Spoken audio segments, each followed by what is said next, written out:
Salam aleyküm əziz bağbanlarımız, fermerlərimiz, hər birinizi Xaçmaz rayonundan, Xaçmaz Bağçılıq ofisindən salamlayıram. Bugün vacib bir mövzu ətrafında Rasim müəllimlə bir söhbətimiz olacaq. Ətraflı bu barədə danışacağıq. Kökaltılar və onlara uyğun sort seçimi. Bağ qurarkən kökaltıya uyğun sort seçimi necə eləmək lazımdır? Bu işlər necə aparılır, onlardan danışacağıq. Deməli, göstərək zəhmət olmasa Vüqar. Hamımızın tanıdığı uzun illər Azərbaycanda fermerlərimizə xidmət edən Maxima 14 çeşidi haqqında birinci giriş eləyəcək. Bu videoda bundan danışarıq, bəhs eləyərək, sonra etab-etab Azərbaycanda ən çox istifadə olunan calaqaltılar hansılardırsa, kökaltılar, onlardan da danışacaq. Rasim müəllim, Maxima 14 haqqında giriş eləyək, söz sizdə, sonra söhbət açılacaq.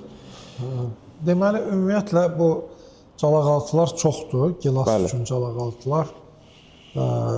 Çox yayılıb. Məsəl üçün var Colt calaqaltısı, Piku calaqaltısı, Veyrut calaqaltısı, Kap calaqaltısı, sonra Gizella 3, Gizella 6, Gizella 5, Gizella 12 və Maxima, VSL calaqaltılar çoxdur. Amma hər calaqaltının özünün müsbət və mənfi cəhətləri var. Amma Maxima calaqaltısı isə demək olar ki, orta bir variantdır, universal bir variantdır. Cürbəcür torpaq tiplərinə uyğun bir variantdır. Məsəl üçün, çox karbonatlı ərazilərdə də, torpaqlarda da özünü çox yaxşı hiss eləyir, meyvə gözləri qoyur. Maxima 14-də gərək əvvəldən qələmlər yaxşı olsun. Yaxşı qələmlər sonradan da bütün həyatı boyu yaxşı inkişaf eləyir. Amma pitomnikdən gələndə xəstəlikli, zəif qələmlər, onlar elə bütün ömrü boyda o cür xəstəliklə qalır. Bəli. Maxima 14-dən bizim fermerlərimiz bu il 2025-ci ilində 2024-dən başlayaraq kütləvi imtina etdi. Hamı Gizella 6-ya yönləndi və bunun bağlarını çıxarmağa başladılar. Və qeyd elədilər ki, Maxima 14 calaqaltısıyla salınan bağlar meyvə gətirmir, yaxşı bir calaqaltı deyil, belə mövzular oldu. Bunun da biz tozlanma videoları keçən dəfə yayımlamışıq artıq, fermerlərimiz o videolara indi baxıblar artıq və bu videonu da yayımlamağımızın məqsədi ondan danışmaqdır ki, Maxima 14 calaqaltısı ən güclü calaqaltı da onlar arasında. Bəli. Bunu biz Özbəkistan praktikasında gördük. Bəli, bəli. O cür susuzluq, kəskin şəraitdə, bəli, problemli şəraitdə biz gördük ki, necə meyvə gözləri qoyur, necə meyvə verir. Ona görə də Maxima o calaqaltısından imtina eləmək düzgün deyil, mən belə hesab edirəm. Sadəcə olaraq sort seçimi ilə birbaşa gerək sort məsələsinə Maxima 14 aqressiv böyüyən bir calaqaltı olduğuna görə əkim sxemini ona uyğun qurmalıyıq. Gizella kimi sıx əkə bilmərik, super intensiv sayılmır, intensiv sayılır bu. 3-5-ə sxemi ilə tək liderdə siz məsləhət də bilirsiniz ki, 250 ilə də əkmək olar. Bəli, baxın, bu Maximada niyə görə şikayətlər gəlir? Çünki Maxima calaqaltısını biz götürürük, kəsirik 70 santıdan, 60 santıdan, 50 santıdan. Biz onu məcbur eləyirik ki, o taclar versin. Belə bir vaza şəklini alsın. Sonradan biz bu vazadan ya steplidir, ya ispan kolu tərbiyə sistemini seçib bundan yan budaqlar alacaq belə. Və içəri gedən budaqları kəsəcək. Yan budaqlar və meyvə də bu yan budaqlarda olacaq və yaxud bu liderlərdə olacaq. Bəli. Və burada da meyvə get-gedə uzanır. Bəli. Bu şəraitdə, bu cür eləyəndə. Ona görə mən həmişə təbliğat aparıram ki, daha sıx əkim eləyib. Məsəl üçün, bu sistemdə biz 660 ağac əkirik, düzdürmü? Amma biz bunu tək lider kimi tərbiyə eləsək, birinci ildə çalışmalıyıq ki, çoxlu yan budaqlar alaq. Yan budaqlar aldıqmı, artıq bizim ağacın birinci mərtəbəsi formalaşır. Və biz burada uc vurmalara gedmirik Maximada. Və gələn il üçün artıq ikinci mərtəbəmizi alırıq və ağac demək olar ki, formalaşır. Sadəcə bu cür tərbiyə olunanda tək lider üstündə biz 780 ağac əkməliyik. Və ən doğrusu da mən hesab edirəm ki, budur. Çünki bu artıq bu yan budaq çıxdı. Gələn il burada meyvə gözləri olacaq, o birisi il isə meyvə olacaq. Bəli. İnternetdə keçən dəfə araşdırma eləyəndə Rasim bəy, onsuz da biz onun videosunda canlı şahidi olduq ki, orada yoldaş eləmiş də, həmin sizin də göstərdiyiniz yoldaş eləmiş. Xaricdə çox tətbiq olunur. Yəni tək lider sistemi çox tətbiq olunur. Bunun elə bir genetikası tək liderə aid deyə, yəni belə eləyəndə daha Pitomnikaya gedək, pitomnika. Görəcək ki, orada elə bütün ağaclar tək lider üstündə çıxır. Biz onu sonra yan budağı elə birinci ilində verib, hazır verib. Bir də bir məsələ var ki, maksimum 4-ü həddindən artıq budama eləyirlər. Bu budama elədikcə də belə bir qalaqaltı bəli şiddətli böyüyür və yeni zoğlar verir. Yeni zoğ varsa meyvəyə də hazırlaya bilmir özünü avtomatik ona görə. Sort seçimində isə belə eləməliyik ki, orta gətirməyə meyilli onlardansa, sortlardansa, yəni onlara meyilli olmaqdansa, daha çox gətirən sortlara meyilli olmalıyıq. Məsəl üçün, qeyd edə bilərək freskonu, birinci yazılıq. Fresko bu ildən artıq bizim belə favorit sortlarımızdan biri oldu. Niyə? Çünki gətirməyini gördük, müəyyən bağlarda girdik, gətirməyini gördük və heç tozlanma əkməmişlər. Əslində tozlanma yenə də qeyd edilir ki, tozlanma əkmək lazım, amma tozlanmasız belə orada gətirmişdi. Sort calaqaltını məcbur edir ki, gətirməlisən. Elə sortlar var ki, məsəl üçün yerli sortlardan Romanovkanı nümunə göstərə bilərik, yerli sortlardan. Yəni az gətirir, iri kalibrli gətirir. Və indi etap hamından danışacaq. Folferin, freskona folfer bir yerdə tozlanma kimi əkirlər, Arianadan da istifadə edirlər. Folferin sadəcə olaraq, mən açığı bilmirəm, Rasim əmi, siz görmüşsə, nəticə verən iri bir bağını folfer sortunun açığı görməmişəm. Siz rast gəlmişsiniz? Gizella'da rast gəlmişik folferə. Orada kalibrdə həm də böyükdür. Bəli. Folferin. Manolyoza meyillidir bir dənə bu çeşid. Xəstəliklərə biraz meyilli var. Primer gigant kimi o da xəstəliklərə meyillidir. Primer gigant, red gigant bunlar fərqli adlarla deyilir, eyni kodlandır.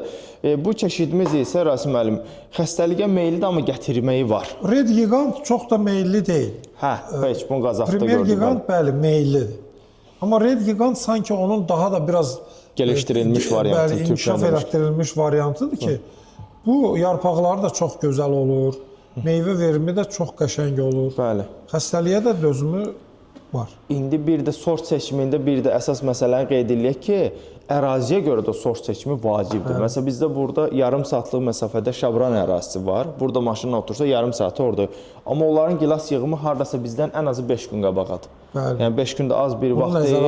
Onu nəzərə alıb onlar tez yetişən sortlarda üstünlük göstərməlidirlər. İndi düzdür, bir 10 hektarlıq ərazi salınırsa hamını tez yetişən sala bilməzlər. Avtomatik başqa sortlardan istifadə eləməlidirlər. Bu ildən radarımıza girən Skina sortu, hamı bundan danışır, hamı bunun biz çəkiliş eləmişdik. Bəli, biz bunu Semillan bağlarında, Sərxan bəygilən bağlarında çəkilişlərini elədik bunu. Ən çox tonaj verən sortlardan biri oldu. Maksimum 4-dədir, düzdür.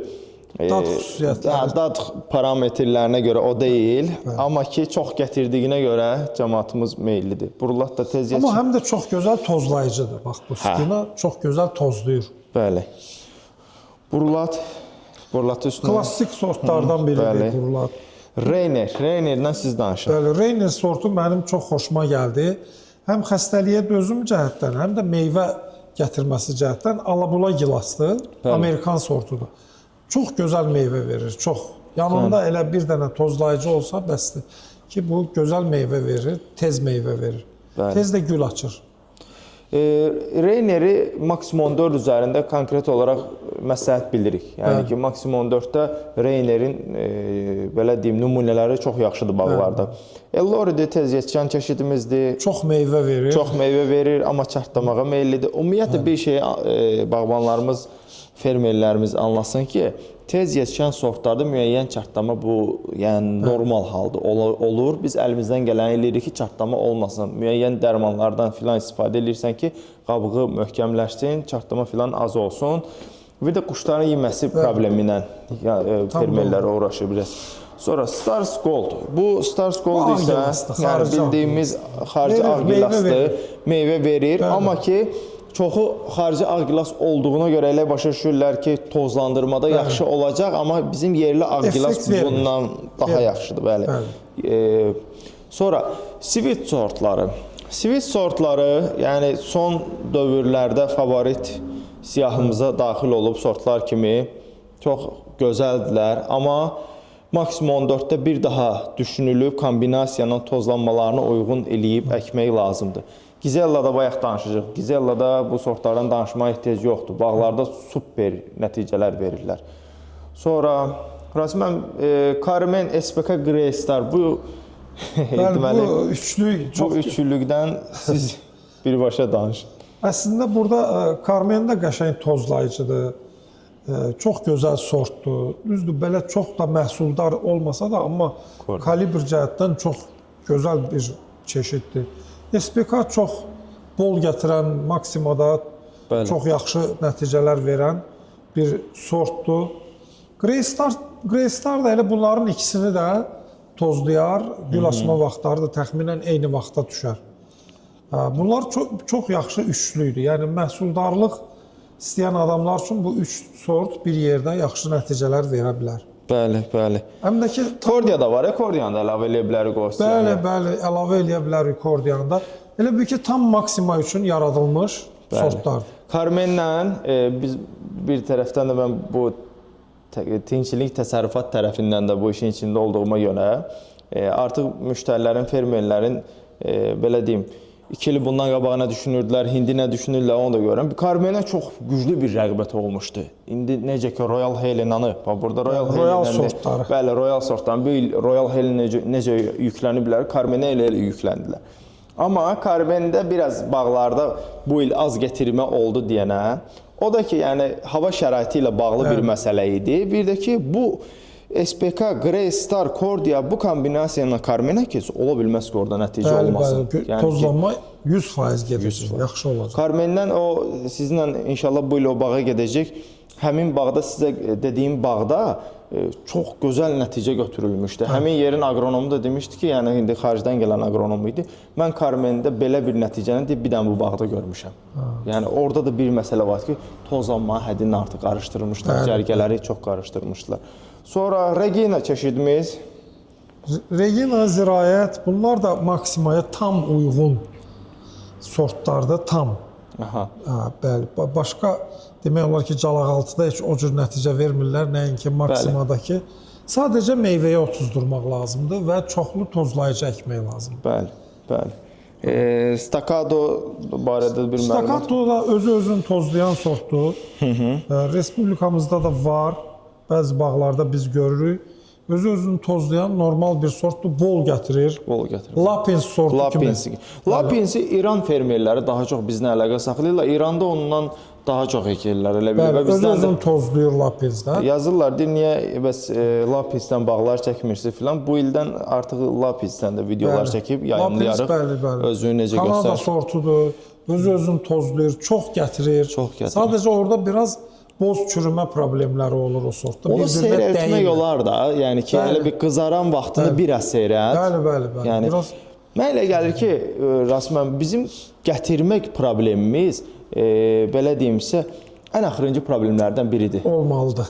Yəni, o Orxan demişkən, Regina'dır, seyrəltəcəm, çox gətirir. Yəni, bütün cəmaat Regina'dan nəticə götürmür, o qədər xırda gətirir ki, onu seyrəltəcəm, belə bir söz işlətmişdi, o çəkilişdə də var idi.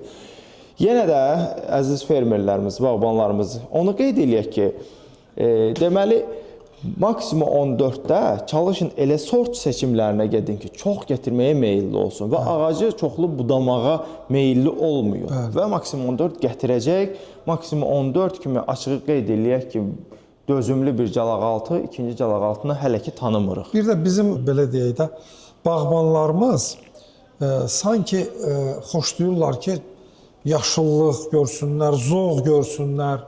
Amma ona meyl eləmək lazım deyil. Birinci ildən maksimanı meyvəyə otuzdurmalısınız. Otuzdurmasanız, onda meyvə də gecikəcək. Bir də bu bir tərəfdən də ticarət daxil Rasim müəllim. satış eləyən zaman fermerin duyğularına xitab eləyib, yəni ki, əkirsən 2-ci ilində meyvə götürəcəksən, 3-dən götürəcəksən. Bu işin içində istər-istəməz ticarət də var. Fermerlərimizin belə deyim, sırf duyğularına xitab eləyib daha çox satış eləmək üçün maksimum 4-ü yanlış tanıtdılar 1-ci ilindən. Dedilər ki, 3-cü ilində belə tonaj götürəcəksən, elə götürəcəksən. Fermerlər də planlamasını səhv qurdu. Elə bildi ki, 3-cü ildən pul qazanacağım və bağımın xərclərini ödəyərəm filan. Maksimum 4 normal istədiyimiz nəticəni 4-5-ci ildən, 5-ci ilindən meyvə verməyə başlayır. Harasa tam öz potensialını ortaya qoyduğu il mən 7 deyirəm. Bəli. Tamamilə düz deyirsiniz. Bax, bu necə 3-cü ildə məhsul verə bilər? Mən sizə deyim. Hardan biz məhsul götürə bilərik? Biz bu ağacı əkdik. Kəsdik bunu buradan. Düzdürmü? Bəli. Bu budaqlar verdi. Ha, belə budaqlar verdi. Düzdürmü? Bu budaqlar gələn il yox, o birisi il. Yəni əkdiyimiz il yox, o birisi il yox. 3-cü ilində nəzəri cəhətdən meyvə verə bilər. Bəli. Amma bu elə 1-ci mərtəbədə. Ağac bu boyda deyil axı. Bəli. Ağac gedir, bunun 2-ci mərtəbəsi var. O hazırlayır meyvəni. Bu hazırlayır. Bəli, bütün bu proseslər olmaq üçün sonra bu budaqlar özü böyüyəcək, bunlardan da yan budaqlar çıxacaq. Bəli. Bunlar da 3-cü ilində meyvəyə oturacaq. Ona görə tam meyvəyə oturma 6-cı ildə olacaq. Bəli.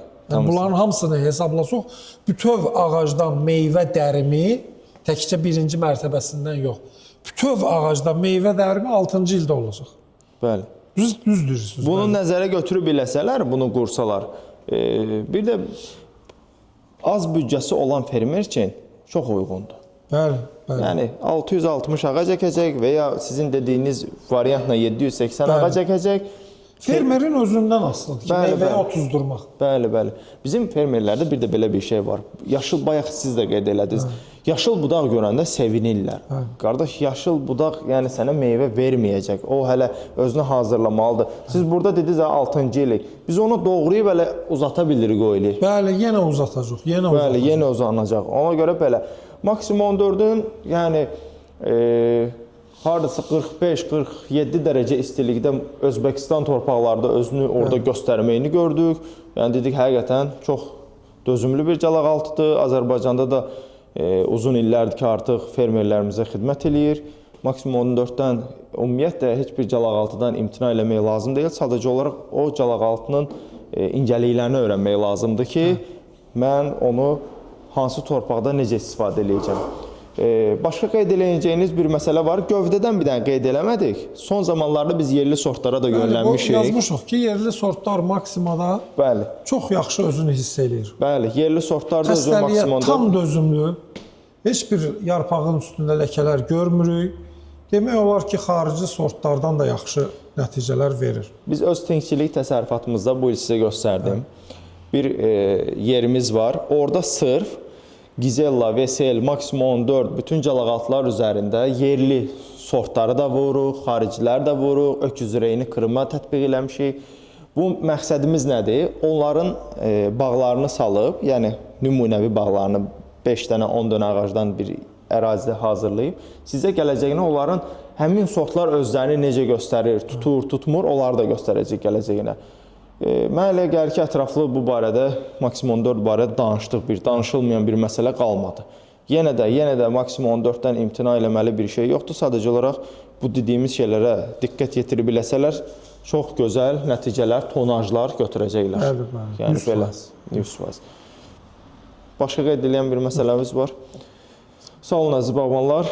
Gələn söhbətlərdə, gələn videolarda görüşəndək. İndi isə calaqaltılar barədə etap videoları hamını yayımlayacaq. İzləmədə qalın.